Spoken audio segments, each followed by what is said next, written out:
হয়ে গেছে লিট্টি। হ্যাঁ, এই যে লিট্টি বানাচ্ছি। এটা এটা এখানে সব ঠান্ডাতে, বাকিগুলো হয়ে গেছে নাকি? হ্যাঁ ওগুলো সব বানানো হয়ে গেছে। এখানে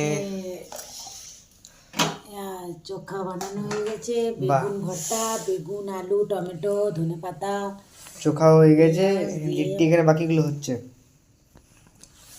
মোটামুটি সব হয়ে গেছে। একটু কালো কালো হয়েছে, বাট ঠিক আছে। বাস একটু ভালো করেই ইয়ে করলাম।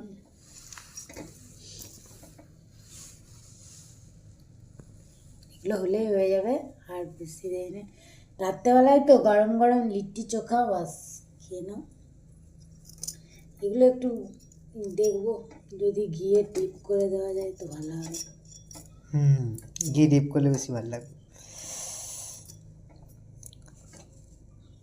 এবার মোটামুটি এগুলো হয়ে এসছে, এবার এগুলো হয়ে গেলেই হয়ে যাবে। তাহলে লিট্টি চোখা আপনাদের যদি এটা ভালো লেগে থাকে, তাহলে অপর্ণা দাস খাজানাকে লাইক করবেন একবার, আর ফলো করবেন অবশ্যই।